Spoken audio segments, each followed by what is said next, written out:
Selamat sore pemirsa Sumatera Utara, hari ini kembali hadir menjumpai Anda edisi Jumat 16 Juni 2023 bersama saya Hafiz Eko.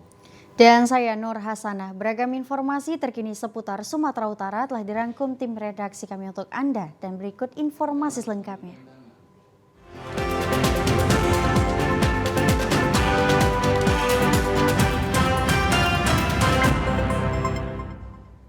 Pemirsa, Jaksa Penuntut Umum menyatakan terdakwa bos judi online Joni alias Apin BK terbukti melakukan tindak pidana perjudian dan pencucian uang dengan tuntutan hukuman 5 tahun penjara dan denda 100 juta rupiah.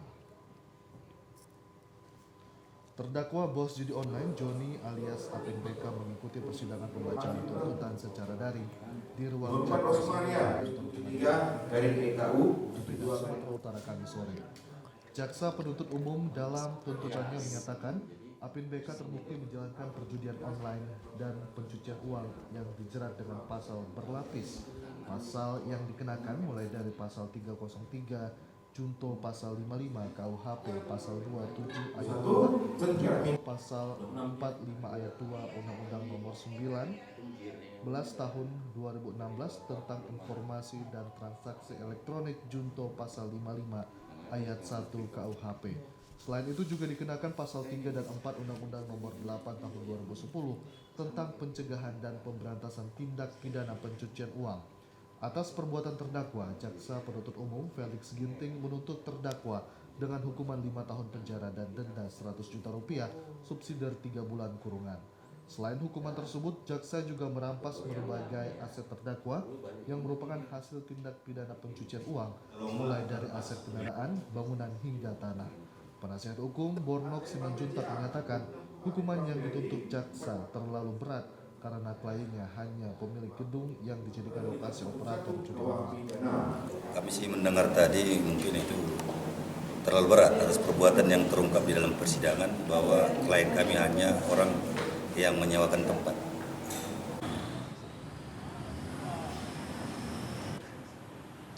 Pemirsa, Polda Sumatera Utara menetapkan 45 pelaku perjudian di kilometer 18 Kota Binjai sebagai tersangka dan segera melimpahkan berkas perkara ke Jaksa Penuntut Umum.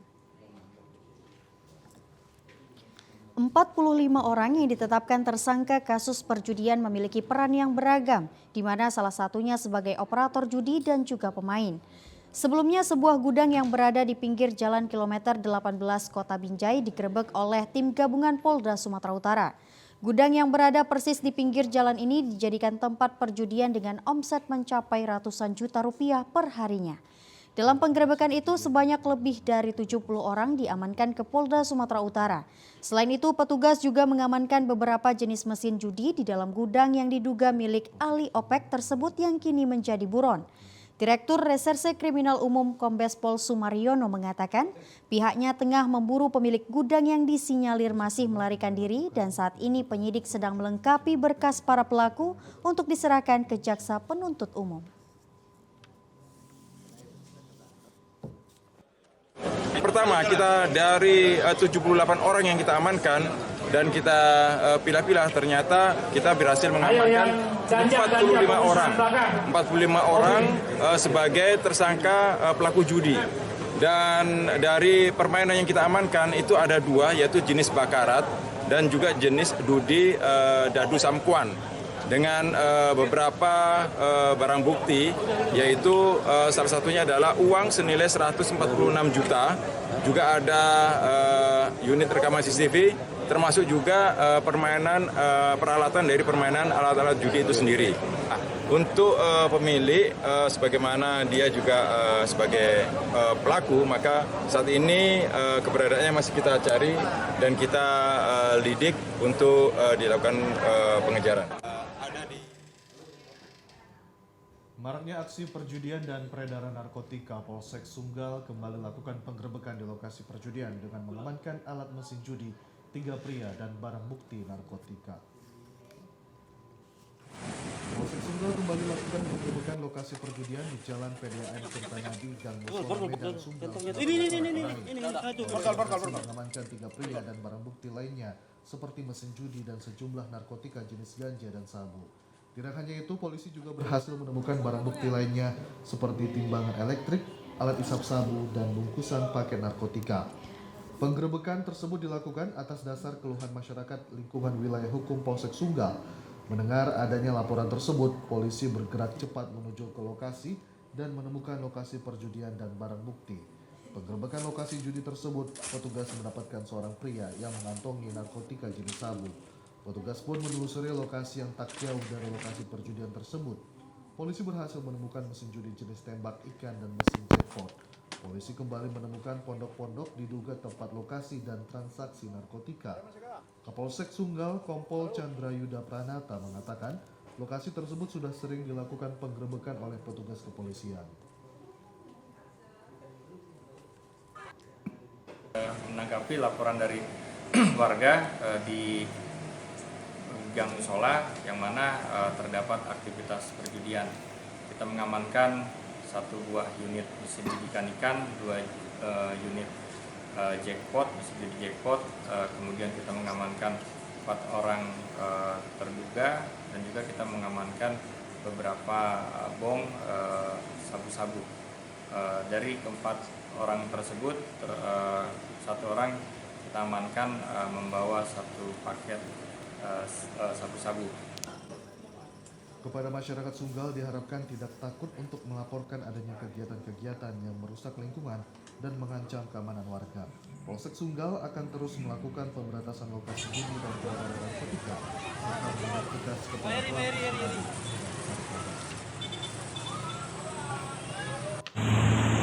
Pemirsa, seorang mahasiswa salah satu kampus swasta menjadi korban keganasan begal di Kota Medan. Korban yang hendak mencari makanan pagi dini hari tewas setelah dibacok kawanan begal dan terjatuh dari sepeda motornya. Insanul Ansori Hasibuan, mahasiswa semester 6 Fakultas Sosial dan Politik tewas usai dibegal oleh 4 orang di Jalan Mustafa Medan, Sumatera Utara. Berdasarkan informasi yang diperoleh saat kejadian, korban hendak mencari makan dan pulang ke kosnya, namun saat melintas di Jalan Mustafa, Kecamatan Medan Timur, sepeda motor korban dipepet oleh 4 orang pelaku begal yang membawa senjata tajam jenis celurit. Korban sempat ditendang dan dibacok oleh pelaku begal hingga akhirnya korban terjatuh dari sepeda motor akibat ditarik oleh pelaku dan menabrak pohon yang ada di pinggir jalan. Humas UMSU Ribut Priyadi membenarkan bahwasanya korban begal tersebut merupakan mahasiswa. Korban meninggal saat mendapatkan penanganan di rumah sakit. Saat ini jenazah korban telah dibawa ke kampung halamannya di Kabupaten Padang Lawas, Sumatera Utara dan sudah disemayamkan oleh pihak keluarga. Kita memang benar bahwa itu adalah mahasiswa UMSU ya, dan saat ini jenazahnya sudah dikebumikan di kampung halamannya. UMSU sendiri sangat berduka ya atas peristiwa yang terjadi terhadap mahasiswa jadi korban begal ya. Nah, untuk itu tentu kita menyerahkan kasus sepenuhnya kepada aparat kepolisian dan berharap pelakunya bisa segera ditangkap. Pihak kampus menyerahkan penanganan kasus begal ini kepada pihak kepolisian dan berharap pelakunya bisa segera ditangkap. Saat ini kasus begal yang mengakibatkan korban tewas ini tengah ditangani oleh Unit Reskrim Polsek Medan Timur. Polisi sudah memeriksa saksi-saksi dan mengumpulkan sejumlah barang bukti. Babak baru kematian Mahira Dinabila terus berlanjut. Petugas Satuan Reserse Kriminal Polrestabes Medan kini telah memeriksa 16 saksi termasuk Mawardi, ayah angkat yang memiliki rumah tempat jasad korban ditemukan. Misteri kematian Mahira terus berlanjut. Tak terima atas wafat yang tidak wajar putrinya, Pariono melaporkan kronologis ke Satreskrim Mapolrestabes Medan. Kasatreskrim Polrestabes Medan Kompol Tengku Fatir Mustafa menuturkan pihaknya kini tengah mendalami kasus tersebut. Bersama tim penyidik telah memeriksa 16 saksi, termasuk Mawardi, ayah angkat korban Mahira Dinabila. Sementara itu tim khusus yang dibentuk Fatir masih menunggu hasil ekshumasi yang dilakukan tim forensik dan Lab 4 Polda Sumatera Utara. Sebelumnya Mahira Dinabila yang tewas ditemui oleh kerabat dalam keadaan mengenaskan, nyaris tinggal tengkorak. Penemuan itu berawal ketika kerabat korban menghubungi keluarga lantaran Mahira tidak pernah hadir saat mata kuliah dan ujian yang sedang berlangsung. Keluarga korban pun yang menaruh rasa curiga langsung mendatangi rumah tempat ia tinggal hingga mendapati korban dalam keadaan tidak bernyawa. Penyelidik saat ini masih bekerja. Rangkaian penyelidikan sudah kita laksanakan. Tim tetap menunggu hasil otopsi untuk mengetahui penyebab pasti kematian. Saat ini tim juga masih melakukan kegiatan penyelidikan untuk permasalahan itu. Saat ditemukan, kondisi tubuh Mahira terlihat ada bekas luka bakar di bagian kakinya. Hingga kini keluarga Mahira pun berharap kepada pihak kepolisian Polda Sumut agar dapat mengungkap kematian Mahira. Sejumlah rekan korban bahkan sempat menggelar aksi damai menuntut ungkap kematian rekannya di Mapolda Sumatera Utara. Pemirsa, kami akan segera kembali dengan sejumlah informasi lainnya. Tetaplah bersama kami.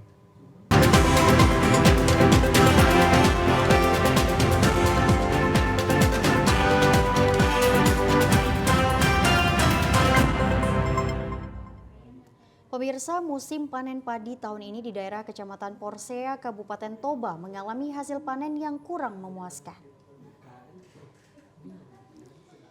Tidak seperti tahun sebelumnya, hasil panen padi kali ini kurang memuaskan. Para petani mengeluhkan dikarenakan biaya operasional yang cukup tinggi tidak sebanding dengan modal tanam.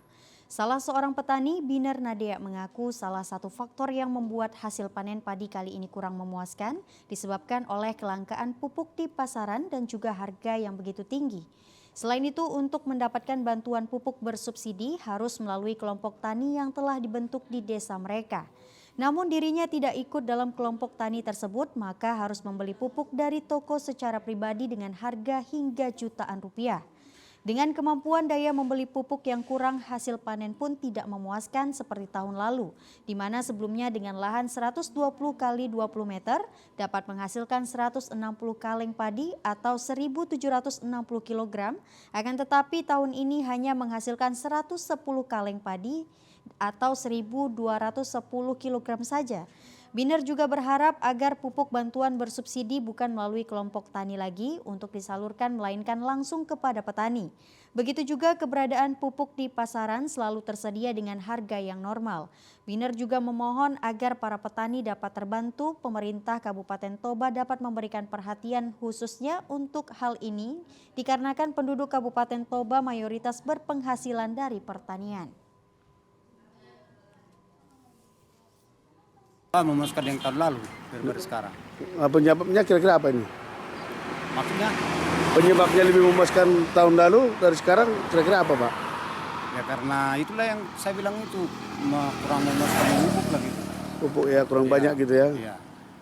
Tapi kalau masalah-masalah penyakit itu udah ada obatnya itu di. Kalau gitu. tahun yang lalu bisalah kita dapat itu 170 kaleng. Jadi kalau sekarang ini kan udah berkurang dia 110 lah gitu.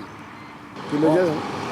Kalau yang apa itu kan kalau 1 kilo di sini kan 11 kilo itu kalau Satu kaleng? Satu kaleng. Oh. Jadi kalau 60 dia berarti udah berapa kaleng lah itu? Udah 60 kaleng lah itu kalau udah 100 lebih lah gitu. Harga buah kelapa sawit di desa Aikhite Toras, Kecamatan Marbau, Kabupaten Labuhan Batu Utara sudah setahun tidak kunjung naik, membuat petani kian resah.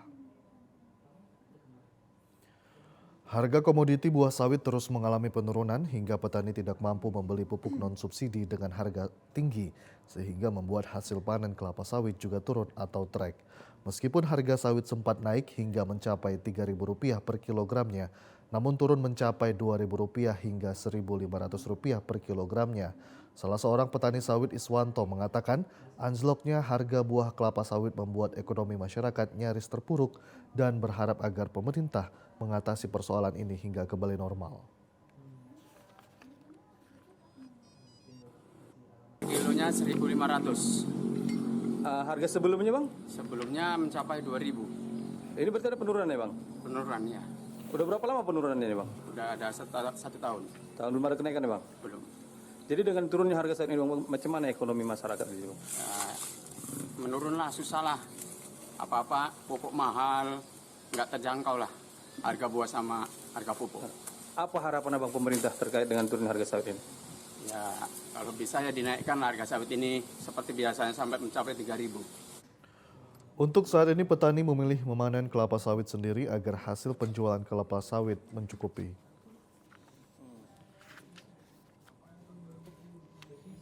Pemirsa, warga Toba menyesalkan aktivitas truk over tonnase mengarah perusahaan Toba Pelestari masih beroperasi karena berdampak pada kondisi jalan semakin rusak. Akibat dilewati melampaui batasan, overload serta dinilai melanggar Undang-Undang Nomor 22 Tahun 2009 tentang LLAC. Sebelumnya, warga pernah melakukan unjuk rasa meminta Dinas Perhubungan Kabupaten Toba untuk melakukan penertiban terhadap truk-truk pengangkut material yang diduga sering over tonnase. Salah seorang warga Parningotan Manurung mengatakan bahwa truk-truk pengangkut material yang masuk ke PT Toba Pelestari diduga sering over muatan atau over tonnase. Warga pun kesal hingga saat ini pihak Dinas Perhubungan Kabupaten Toba belum dapat menertibkannya, yang mana operasional pengangkut material masih berjalan tanpa memperhatikan dampaknya kepada warga sekitarnya. Parningotan juga menyebutkan bahwa masyarakat sekitar khawatir hal ini dapat merusak jalan, selain itu dapat juga membahayakan keselamatan orang lain dan juga pencemaran lingkungan. Truk pengangkut material PT Toba Pelestari seperti material cangkang, kayu, dan hasil produksi pulp sering melintas diduga over tonnase dan juga membuat kotor sepanjang jalan. Sementara itu, Kepala Dinas Perhubungan Kabupaten Toba, Sikat Sitompul, mengaku sesuai dengan hasil tuntutan masyarakat, pihaknya selama ini telah melakukan teguran baik secara lisan atau tulisan kepada pihak PT Toba Pelestari agar mematuhi aturan dan juga peraturan tentang odol yang telah diatur dalam Undang-Undang Nomor 22 Tahun 2009 tentang LLAC. Kami himbau ke pimpinan TPL. Memang itu mobil cangkang atau mobil pengangkut kulit kayu, kulit sawit. Nah, bilang itu udah terlalu melebihi tonase. Sampai-sampai di jalan lintas dari Seratul ke TPL sering juga muatannya sering membuat kotor gitu ya. Membuat kotor jalan lintas gitu. Dinas Perhubungan Kabupaten Toba akan melakukan koordinasi kepada Polres Toba untuk menutup sementara jalur masuk pengangkutan material ke PT Toba Pelestari.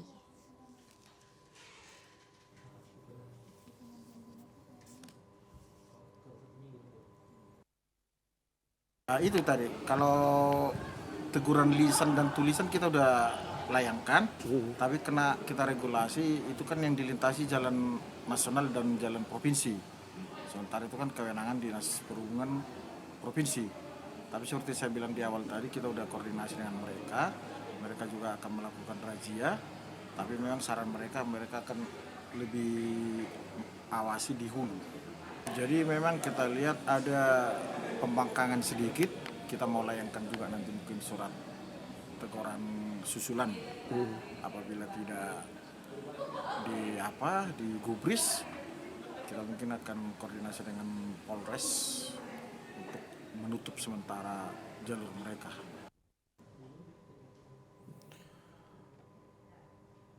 Kita beralih ke informasi lainnya, pemirsa. Peringati Hari Lansia, Gubernur Edi Rahmayadi mengaku secara umur dirinya juga sudah lansia.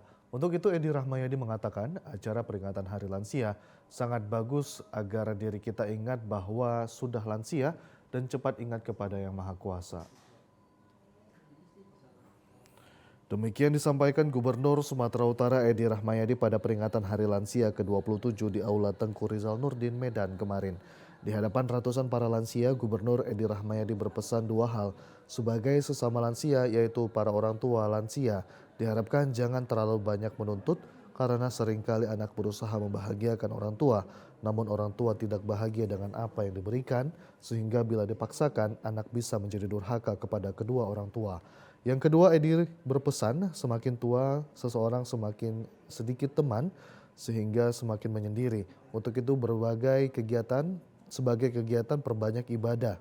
Sementara itu Ketua Lembaga Pemberdayaan Perempuan Lanjut Usia LPPLU Sumatera Utara Haja Halimah Huta Galung pada peringatan Hari Lansia ke-27 ini, LPPLU Sumatera Utara bekerja sama dengan LPPLU Kota Medan melaksanakan 3 kegiatan, yakni Lomba Mars Lansia, Lomba Pasangan Lansia Berpakaian Serasi, dan pemberian paket sembako kepada para lansia, pemulung, dan lansia disabilitas.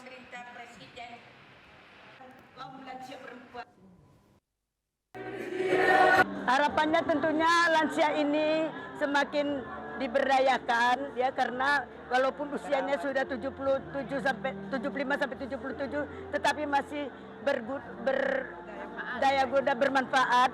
Jadi tentunya kita minta ditingkatkan kesejahteraan sosialnya tadi dan dihormati serta disayangi. Ya, tentunya seperti tadi dengan adanya peraturan Presiden nomor 88 tahun 2021, kita itu lansia harus lebih ditingkatkan kesejahteraan sosialnya, jadi lebih karena sebagai tema kita pada tahun ini, lansia terawat, Indonesia bermartabat.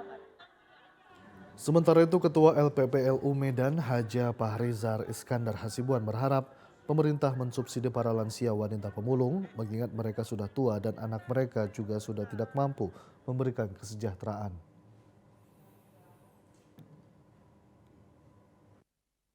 Jadi kami harapkan kalau lansia yang memang sudah tidak bisa lagi bekerja, kami harapkan kepada pemerintah untuk kami himbau supaya dapatlah kesejahteraan untuk lansia-lansia yang sudah 70 ke atas tuh Pak, mereka pemulung. Kalau tadi saya sudah bicara dengan dinas sosial agar nanti di kabupaten mencanangkan lansia yang sudah tidak bisa dapat bekerja lagi, diberilah untuk setiap bulan kebutuhannya. Jadi kami mengharapkan supaya lansia ini terawat, jangan nanti lansia banyak tapi sakit-sakit semua ya Pak ya. Nah, jadi ditingkatkanlah kesehatannya, finansialnya, ya Pak, tapi keterampilan juga. Pada kesempatan tersebut, Ketua PKK Sumut Nama Lubis didampingi Ketua Dharma Wanita Persatuan Sumut menyerahkan hadiah pemenang Lomba Mars Lansia, pasangan lansia dengan pakaian serasi, dan pemberian paket sembako kepada lansia pemulung dan lansia disabilitas. Pemirsa, pemerintah Kota Medan merencanakan Kota Tua di Kota Medan sebagai objek wisata. Selain untuk wisata, pemerintah juga akan membangun sentra UMKM di kawasan tersebut. Pemerintah Kota Medan akan merubah kawasan Kota Tua menjadi objek wisata heritage. Selain itu, nantinya pengunjung juga disuguhkan beragam kuliner UMKM yang ada di dalam bangunan bekas peninggalan kolonial Belanda yang banyak akan sejarah tersebut. Dengan menggandeng pihak swasta, disulapnya kawasan Kota Tua diharapkan bisa meningkatkan ekonomi masyarakat Kota Medan. Pesona kawasan Kota Tua tetap mencuri perhatian para wisatawan maupun komunitas fotografer untuk mengabadikan eksotisme deretan bangunan tua yang ada. Di kawasan ini juga dipenuhi bangunan tua dan ikonik seperti Gedung Chong Afi Medan Mansion, restoran Tip Top, serta Gedung Tua Warren Hughes yang diketahui sebagai supermarket tertua di Kota Medan yang sudah berdiri sejak tahun 1909. Wali Kota Medan Bobi Afif Nasution meminta kepada pihak pengelola agar tetap membiarkan beberapa dinding yang ada di kawasan Kota Tua agar dinilai sejarah dan juga tidak hilang. Bobi berharap dengan dibangunnya kawasan wisata dan sentra UMKM bisa menarik wisatawan lokal maupun mancanegara. Bagian dari Kesawan ya sebenarnya secara desainnya, secara master plan-nya untuk kawasannya sudah ada, termasuk berdasarkan pembangunan Warren Hughes dan kawasan sampai dengan jalan apa tadi Jalan Perdana sudah ada master plan-nya yang sudah digambarkan. Itu kondisinya, kok saya bilang teman-teman semua tadi ngeliat sini dan ngeliat sini, kondisinya di sini sangat bagus sekali ya. Mungkin tidak 100% utuh, mungkin kalau ditanya utuhnya berapa persen mungkin tingkat persentasenya rendah, Tapi hal-hal seperti ini yang bisa menjadi suatu cerita, suatu nilai tambah dari sebuah kawasan, dari sebuah bangunan apabila nanti bisa kita fungsikan kembali. Pemirsa, beragam informasi menarik lainnya akan kami hadirkan sesaat lagi. Tetaplah bersama kami di Sumatera Utara hari ini.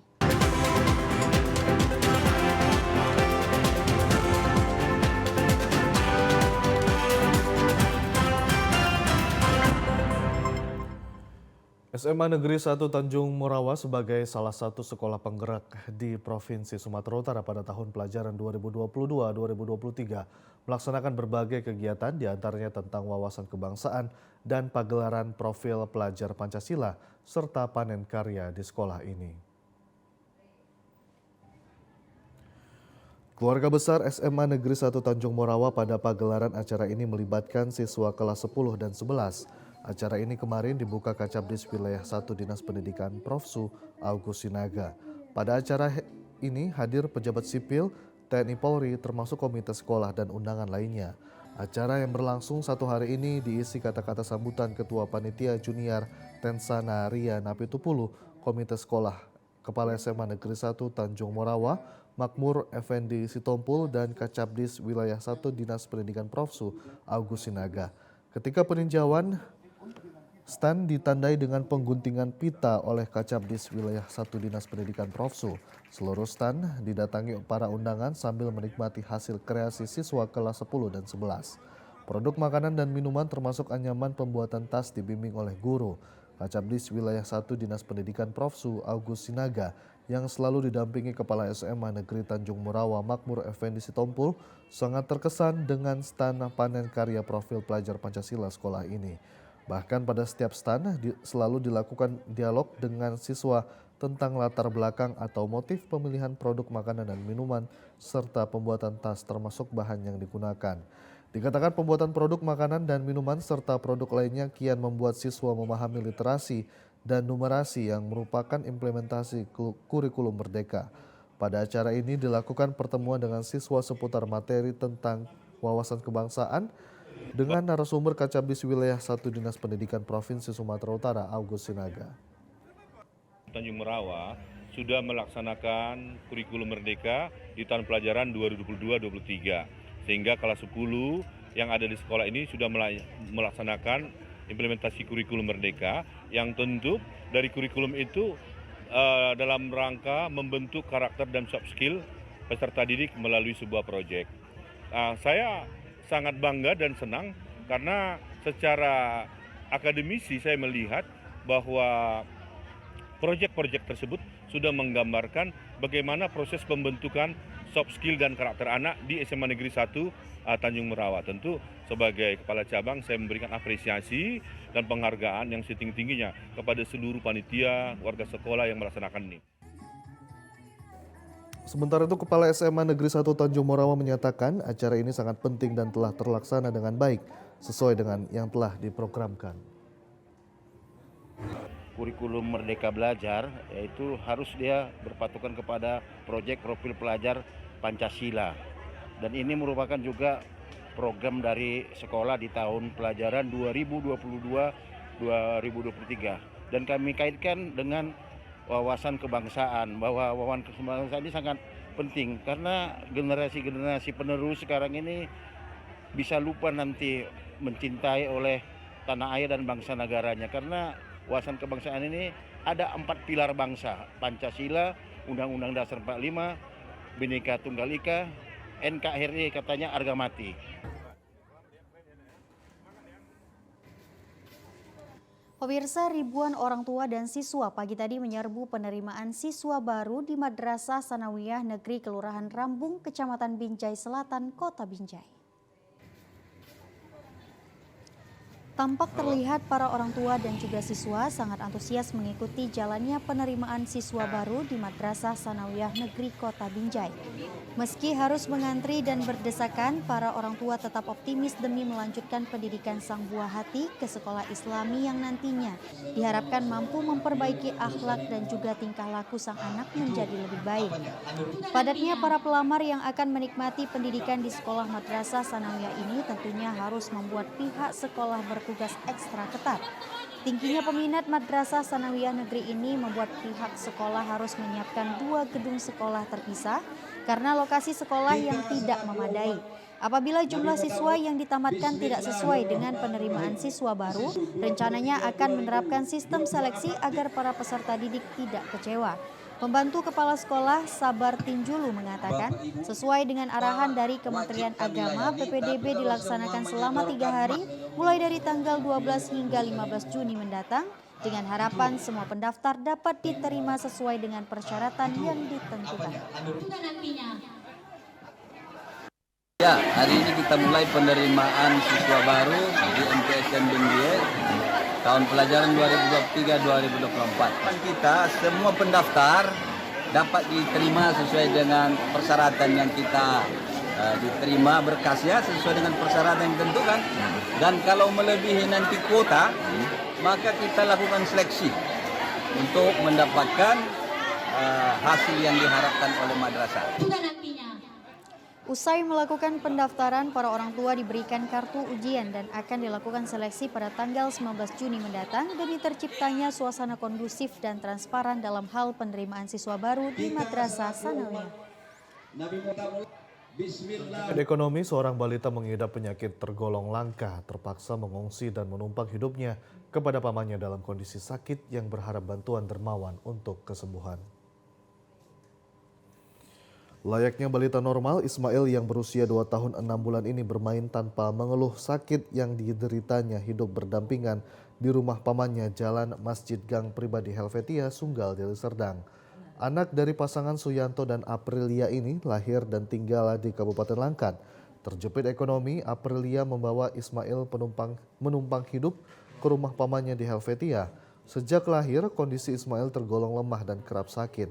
Jejak rekam medis mencatat, Ismail mengalami sakit kolitis infeksi dan VOIBD atau radang usus besar disertai saluran pencernaan. Usaha keluarga telah maksimal untuk membawa Ismail mendapat pertolongan medis dengan penyakit yang diderita tergolong langka. Ketidaksanggupan rumah sakit di Sumatera Utara terpaksa merujuk Ismail ke rumah sakit yang berada di ibu kota. Namun setelah menjalani pemeriksaan kesehatan pertama di Jakarta, Ismail harus kembali pulang dikarenakan keterbatasan biaya. Kondisi Ismail saat ini sering mengalami demam tinggi dan buang air besar berwarna kehitaman bercampur darah. Ibu Ismail tak banyak berharap, ia hanya bisa berdoa atas kesembuhan anaknya agar bisa kembali sehat dan mendapat pertolongan dari pemerintah untuk fasilitas berobat anaknya. Sesak napas, sering demam Pak, sering bolak-balik terus masuk rumah sakit lah dia anaknya. Ini tadi pun juga baru demam, setelah saya minum obat dia udah mulai lagi mau bergairah. Harapan saya Pak, anak saya itu sembuh kembali seperti anak-anak yang biasa. Anak saya juga sebagai orang tua dan sempat putus asa. Saya juga udah banyak tercemooh dibilang orang anak saya sakit-sakitan harus bolak-balik ke rumah sakit. Sebenarnya saya sebagai orang tua nggak mau seperti ini Pak. Saya ingin anak saya yang terbaik. Karena anak saya lapar kuat, anak saya semangat. Jadi harapan besar saya anak saya sembuh seperti semula, BAB-nya bisa lancar seperti kita yang biasa. Nggak BAB hitam, nggak BAB berdarah lagi. Sebelum mengalami sakit, ayah Ismail merupakan pekerja buruh kasar pengrajin sapu di Kabupaten Langkat dan kini kondisinya di PHK berupaya mencari pekerjaan guna menghidupi keluarganya, terutama anaknya mengalami penyakit langka. Pemirsa, Rumah Sakit Umum Pusat Haji Adam Malik melalui Divisi Vaskular dan Endovaskular kelompok staf medis bedah saraf terus berupaya mengembangkan layanan stroke, khususnya aneurisma dan kelainan pembuluh darah otak. Ahli bedah saraf vaskular mengunjungi pasien aneurisma di Rumah Sakit Umum Pusat Haji Adam Malik, Medan, Jalan Bungalo, Medan kemarin. Saat ini jumlah kasus aneurisma di Sumatera Utara semakin meningkat dan kondisi ini bisa disebabkan oleh perubahan gaya hidup masyarakat. Berdasarkan data tim bedah saraf Rumah Sakit Umum Pusat Haji Adam Malik menyatakan peningkatan jumlah kasus pasien stroke sebanyak 9 kasus aneurisma dengan metode clipping atau operasi buka tempurung kepala dan 1 kasus dengan metode coiling atau kateterisasi melalui paha. Dengan semakin majunya metode diagnostik diagnostik dan pemahaman tenaga medis tentang penanganan aneurisma ini, maka banyak kasus bisa segera dirujuk ke Rumah Sakit Umum Pusat Haji Adam Malik dan membuat hasilnya menjadi lebih baik. Seperti contohnya aneurisma seperti benjolan yang mengental pada pembuluh darah. Kondisi ini terjadi akibat penyakit darah tinggi yang tidak terkontrol selama bertahun-tahun. Ahli bedah saraf vaskular Rumah Sakit Umum Pusat Haji Adam Malik, Dr. M. Ihsan Zettala, bersama tim melakukan langkah terobosan untuk kasus stroke dan penyakit pembuluh darah otak. Saat ini kasus stroke iskemik masih belum tertangani secara maksimal sampai tindakan intervensi trombektomi. Aneurisma ini hanya bisa terdeteksi dengan pemeriksaan CT scan. Ya, pemerintah sudah mewajibkan screening untuk itu semua, fasilitasi untuk itu. Saya rasa itu tantangan ke depan, bisa karena keturunan, ya, kemudian karena hipertensi. Usia ketemunya itu biasanya sekitar rata-rata 30 sampai 50 tahun. Tujuan dari program pemerintah itu salah satunya menempatkan beberapa rumah sakit tipe A menjadi pusat rujukan untuk daerah sekitarnya. Misalnya Medan atau Sumatera Utara itu ya rumah sakit ini. Ahli bedah saraf berharap kepada masyarakat untuk dapat memanfaatkan pelayanan BPJS untuk mengontrol kesehatan sehingga tidak datang ke rumah sakit saat dalam kondisi kesehatan yang fatal. Pemirsa, sejumlah informasi seputar dunia olahraga akan kami hadirkan sesaat lagi. Tetaplah bersama kami di Sumatera Utara hari ini.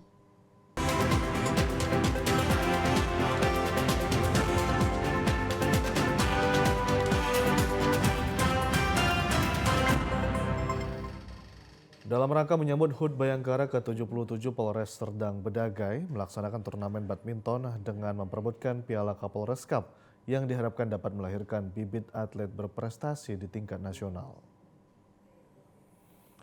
Dengan kategori pertandingan tunggal pemula putra-putri, tunggal anak-anak putra-putri, tunggal remaja putra-putri, all track, instansi satuan jajaran Polres, serta yang terakhir kategori ganda dewasa putra dengan melibatkan 80 tim terbagi dalam kategori masing-masing cabang lomba. Kapolres Sergai AKBP Oksi Yuda Pratesta mengatakan turnamen badminton memperebutkan Kapolres Cup dilakukan untuk mengajak bibit muda yang berprestasi dalam kegiatan menyambut HUT Bayangkara ke-77. Oksi mengajak para pemain yang terlibat dalam kompetisi ini untuk mengedepankan sportivitas selama pertandingan berjalan. Kompetisi ini murni untuk kegiatan bersama dan menyaring bibit-bibit muda berbakat dan bagi kategori satuan jajaran agar menjaga solidaritas antar satuan jajaran Mapolres Sergai. Terima kasih atas dukungan dari KONI, dari Dispola, dari rekan-rekan instansi lainnya, dan di klub-klub bulu tangkis yang ada di Kabupaten Serdang Bedagai. Partisipasinya sangat banyak dan ini di Kapolres Cup kedua lebih ramai daripada Kapolres Cup yang pertama. Dan ini tentunya antusias yang sangat positif ya dari rekan-rekan semuanya yang ada di Polres Serdang Bedagai, khususnya di wilayah hukum kita. Nah ini tentunya nanti untuk kedepannya semoga bisa lebih ramai dan muncul atlet-atlet muda dari Serdang Bedagai. Pada kegiatan turnamen badminton ini dilaksanakan selama 4 hari mulai tanggal 16 hingga 19 Juni 2023. Pemirsa, guna lebih mengenalkan cabang olahraga pickleball di masyarakat, pengurus Provinsi Pickleball di Sumatera Utara terus melakukan sosialisasi terutama di kalangan pelajar.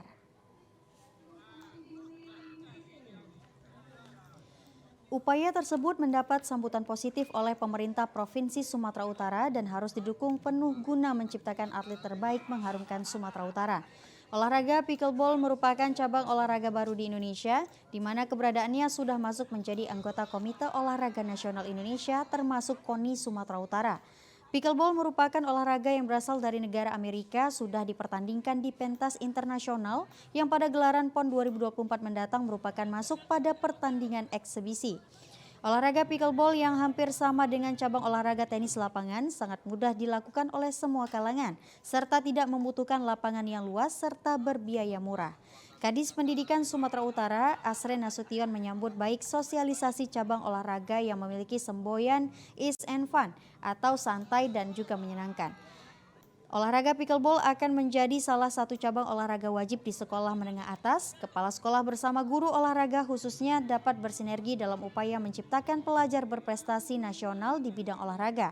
Pada bulan Agustus mendatang, cabang olahraga pickleball yang memiliki 5 nomor pertandingan sudah dipertandingkan pada kejuaraan Piala Gubernur di SMA Negeri 2 Tanjung Morawa yang ditunjuk sebagai tuan rumah penyelenggara.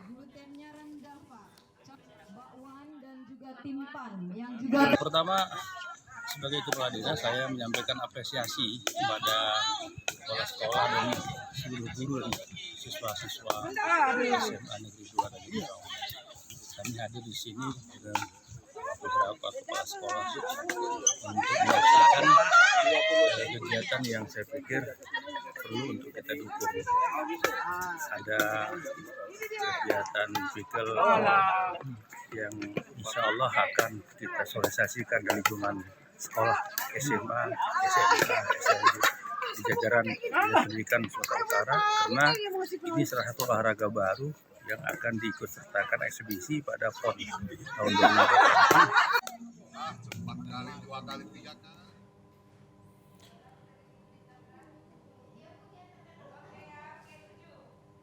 Pemirsa, informasi tadi sekaligus menutup perjumpaan kita pada sore hari ini. Saya Hafiz Eko.